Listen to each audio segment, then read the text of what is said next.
Dot Swoosh. Most of you are probably confused and have never heard of this platform before. But to understand the story, I'll first have to explain what Dot Swoosh is and why it matters. Dot Swoosh is Nike's Web3 platform. Started in November of 2022, Dot Swoosh allows you to buy and trade physical and virtual products.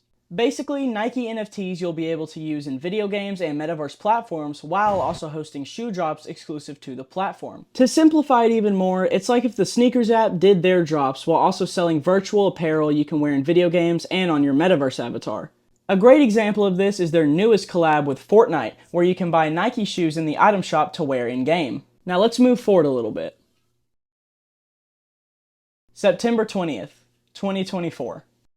Dot Swoosh released this video on their Twitter showing a character named Max wearing these shoes. About 30 minutes later, they dropped a link. Upon opening this link, you'll be greeted with a screen telling you to enter Max's lab. After clicking the button, a cutscene with Max will play where he allows you into his lab.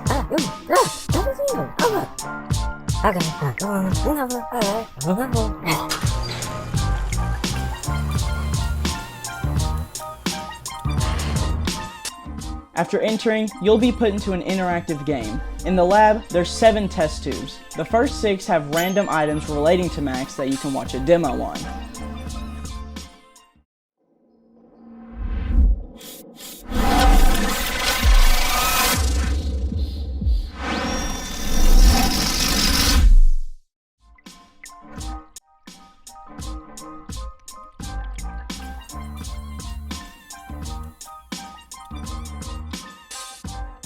The final tube is empty, with a screen below it displaying the Air Max 1 low polys.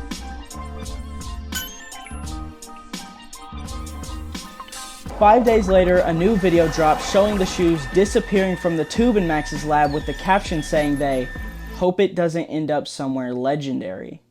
The next day, a video releases showing streamer Kai Cenat in a video game style recreation of his room. Along with this tweet was the announcement of the low polys pre-order coming soon. In the following days, they announced a date and time for the pre-order, released more promo videos, and gave us closer looks at the shoe. Now, I want you to pay special attention to this tweet right here, specifically the last sentence. This is going to be important later, we're going to come back to it. Anyways, October 8th rolls around. Pre-order opens, boom.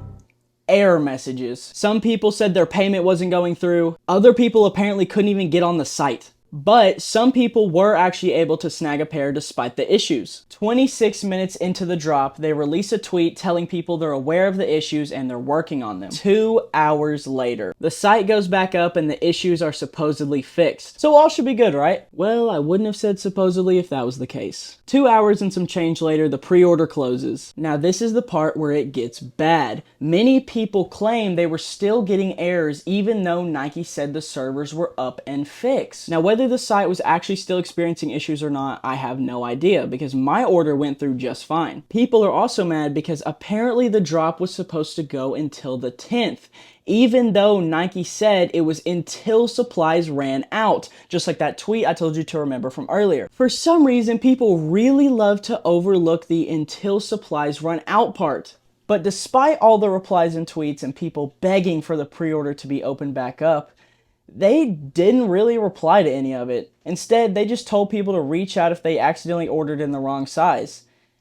And that's kinda where it ends. So while this entire thing was not really Nike's fault, I think it just really left a sour taste in people's mouths with Dot Swoosh, which is really unfortunate because I really like the projects they've been working on lately. Anyways, thank you to everybody for all the recent support. It really does mean so much to me, and let me know down in the comments what y'all think about this drop.